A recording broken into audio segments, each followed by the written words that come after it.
നമസ്കാരം. ആലപ്പുഴയിലെ രക്ഷാപ്രവർത്തന അട്ടിമറി കേസിൽ സർവീസിൽ നിന്നും സസ്പെൻഡ് ചെയ്യപ്പെട്ട മുതിർന്ന IPS ഉദ്യോഗസ്ഥൻ MR അജിത് കുമാറിന് വീണ്ടും തിരിച്ചടി.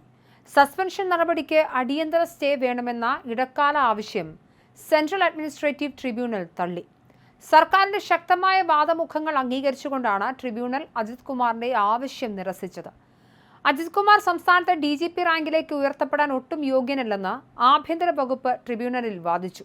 ഇരകൾക്ക് നീതി നിഷേധിക്കുന്നതിനായി അന്വേഷണ റിപ്പോർട്ടും കേസ് ഡയറിയും തിരുത്തി കേസ് അട്ടിമറിക്കാൻ മുൻകൈയെടുത്ത ഉദ്യോഗസ്ഥനാണ് അജിത് കുമാർ എന്നും സർക്കാർ കോടതിയെ അറിയിച്ചു. സർക്കാരിന്റെ വാദം നിലനിൽക്കുന്ന സാഹചര്യത്തിൽ വിഷയം വിശദമായി കേൾക്കേണ്ടതുണ്ടെന്ന് ട്രിബ്യൂണൽ വ്യക്തമാക്കി. വിശദമായ മറുപടി സത്യവാങ്മൂലം സമർപ്പിക്കാൻ സർക്കാരിന് ട്രിബ്യൂണൽ നിർദ്ദേശം നൽകിയിട്ടുണ്ട്. കേസിൽ സസ്പെൻഷൻ സ്റ്റേ ചെയ്യാനാകില്ലെന്ന് വ്യക്തമാക്കിയ അഡ്മിനിസ്ട്രേറ്റീവ് ട്രിബ്യൂണൽ ഹർജി കൂടുതൽ വാദത്തിനായി ഓഗസ്റ്റ് 20 മാറ്റി. തനിക്കെതിരെയുള്ള സസ്പെൻഷൻ നടപടികൾ നിലവിലെ സർവീസ് ചട്ടങ്ങൾ പാലിക്കാതെയാണെന്നാണ് അജിത് കുമാറിന്റെ പ്രധാന വാദം. കൂടാതെ കേസിൽ അന്വേഷണം നടത്തിയത് തന്റെ കീഴിലുള്ള ഉദ്യോഗസ്ഥനാണെന്നും അതിനാൽ സസ്പെൻഷൻ റദ്ദാക്കണമെന്നുമാണ് നൽകിയ ഹർജിയിലൂടെ അജിത് കുമാർ ആവശ്യപ്പെടുന്നത്. ആലപ്പുഴയിലെ രക്ഷാപ്രവർത്തന കേസ് അട്ടിമറിക്കാൻ നീക്കം നടത്തിയെന്ന കണ്ടെത്തലിനെ തുടർന്നാണ് കഴിഞ്ഞയാഴ്ച MR അജിത് കുമാറിനെ സർവീസിൽ നിന്ന് സസ്പെൻഡ് ചെയ്തത്. ആഭ്യന്തരമന്ത്രി രമേശ് ചെന്നിത്തല നൽകിയ നിർദ്ദേശം അംഗീകരിച്ചുകൊണ്ട് നടപടിക്ക് അംഗീകാരം നൽകുകയായിരുന്നു. അജിത് കുമാറിനെതിരെ അടിയന്തര നടപടി വേണമെന്ന് മുൻപ് തന്നെ വിവിധ കോണുകളിൽ നിന്നും ആവശ്യമുയർന്നിരുന്നു.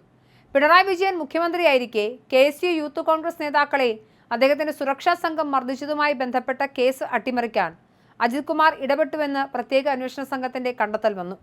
ഫോൺ സംഭാഷണങ്ങൾ, സാക്ഷിമൊഴികൾ, സാഹചര്യ തെളിവുകൾ എന്നിവ ശേഖരിച്ച ശേഷമാണ് SIT റിപ്പോർട്ട് തയ്യാറാക്കിയത്. കേസ് ഡയറി തിരുത്താൻ ഗ്രേഡ് SIമാർക്ക് അജിത് കുമാർ നിർദ്ദേശം നൽകിയതായും അന്വേഷണ സംഘം കണ്ടെത്തിയിരുന്നു.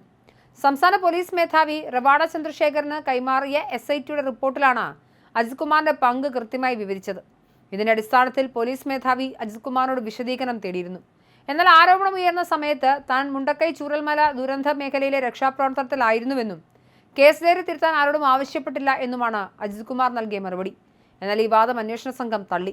ഈ മാസം 31 സർവീസിൽ DGP റാങ്കിലേക്ക് സ്ഥാനക്കയറ്റം ലഭിക്കേണ്ട ഉദ്യോഗസ്ഥനായിരുന്നു അജിത് കുമാർ. നിലവിൽ ബെഫ്കോ MD സ്ഥാനത്തിരിക്കെ ഉണ്ടായ ഈ സസ്പെൻഷനും തുടർന്നുണ്ടായ തിരിച്ചടിയും അദ്ദേഹത്തിന്റെ DGP സ്ഥാനക്കയറ്റ സാധ്യത പൂർണ്ണമായും അടച്ചിരിക്കുകയാണ്.